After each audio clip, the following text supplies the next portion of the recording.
G'day everyone, it's SDS SuperCoach, providing SuperCoach content for you. I'm here to go over the game tonight and also my final trade and previews, that sort of thing. So we'll go over the Brisbane and Richmond game. So look, it was just a very one-sided game. It was flicking between this game and the Ashes, and also the NRL. I'm a little bit more into that these days, but yeah, just wasn't a great game. Richmond didn't really show up, so we'll go over a few of these things.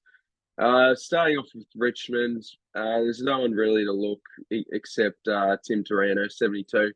We'll cop that with Tim Taranto. He's been such a good pickup this year. We can afford for him to have a down game. That's okay. We're not phased. We're not concerned. It was just a bad day for the Tigers at the end of the day. Popper, if anyone still has him, 89, came back today. Kochim, I have in him draft. Don't ask why. Samson Ryan, I'm sure a lot of people would have gotten rid of. Anyone else relevant? Not really. Baker's playing forward. Daniel Rioli scored a 95. That's all right. So yeah, we'll get into the Lions. So Lockie Neal went 143. That is massive. He's been a tremendous pickup since I got him. But I will say, so I VC Josh Dunkley tonight, and we'll get to Josh Dunkley in a sec. He scored a 107, actually. That's pretty good, but that's not captainable, vice captainable. So we'll go to Rory Land on Saturday Arvo, so we'll see how that goes. Anyway, back to Lockie Neal. The one thing that frustrated me tonight was I was really tempted to VC Lockie Neal tonight. I just had a good feeling about him heading into this week, but I just thought, you know what, let's just don't worry about that. Let's just go safe with Dunkley. And look, that was looking really good halfway through the first quarter when he was on like 25, 30 points halfway through the first. He was just going mad, but slowed up a bit. But Lockie Neal kicked 2 goals, 34 disposals, just a great day. Eight marks, 2 tackles. Great day for Lockie Neal. He was fantastic.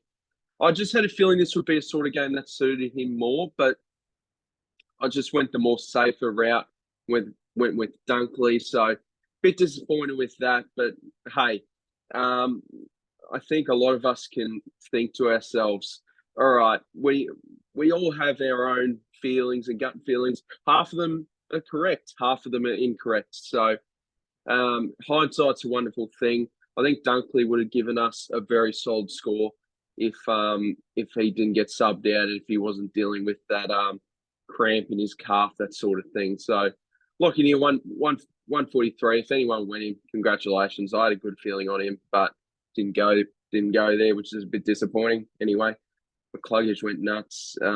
Great day for Danaher. Will Ashcroft. I actually held Will Ashcroft.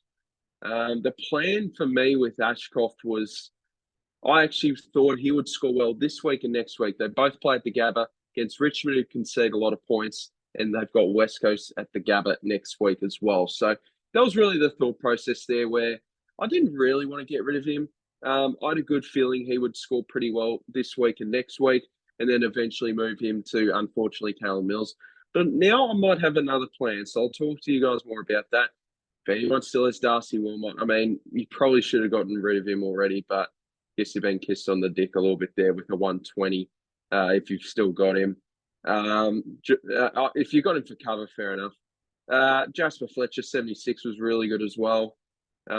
Just a bit too expensive for me at this time of year for a rookie that, I mean, unless you're picking him for cover. Yeah, that was just my opinion at the end, though. Like, you weren't really picking him to make money, especially at this time of year. Josh Dunkley, 107. So I think this is going to be quite a bit of a talking point. I don't think it's that bad. 107. I think so. He was getting assessed in the third quarter with a lower leg issue, which appeared to be a calf. Now, he had icing on his calf after the game, but it was just precautionary.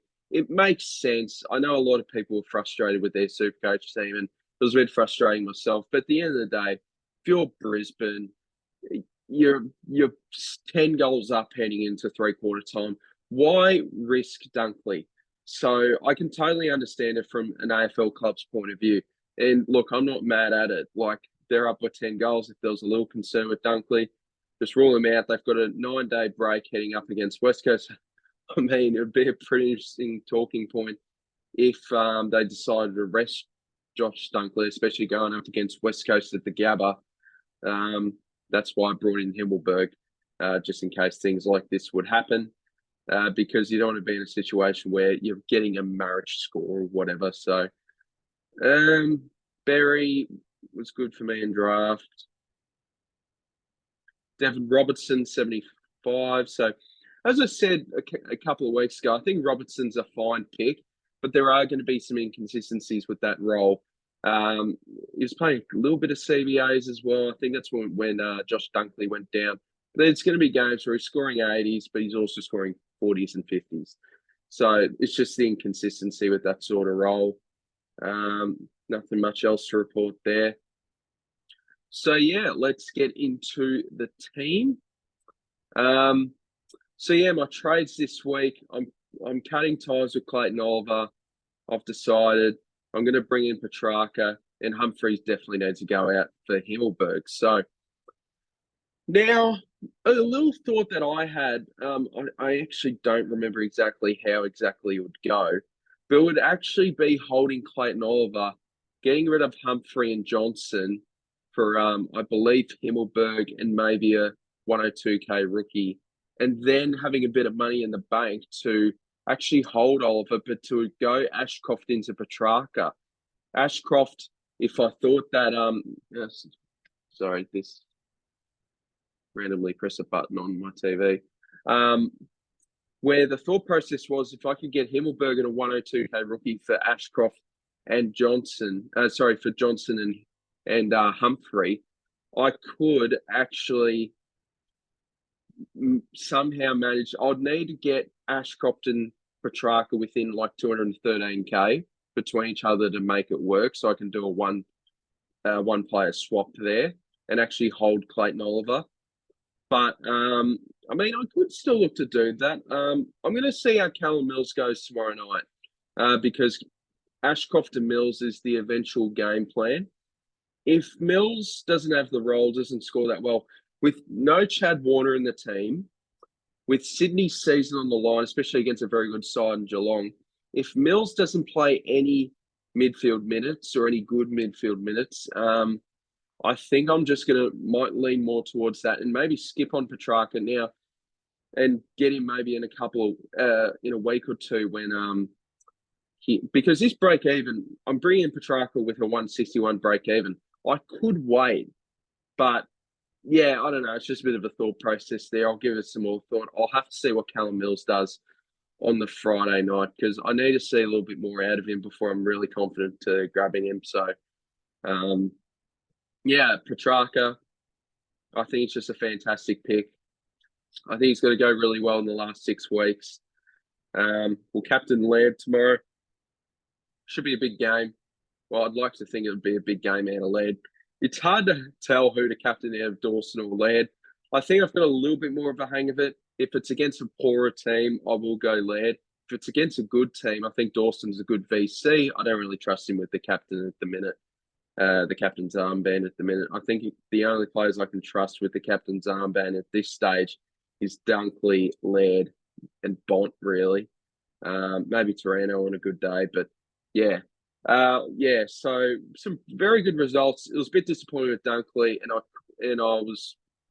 there was a good chance I would have vice captain Neil tonight if I just trusted my instinct, but I didn't. I went with Dunkley, so that was a shame. But Will Ashcroft scoring 111 really redeemed that as well. So, yeah, look, this is how we're looking. We'll see how Callum Mills goes tomorrow night because I need a bit of confidence that he can be a good M8 for the rest of the year.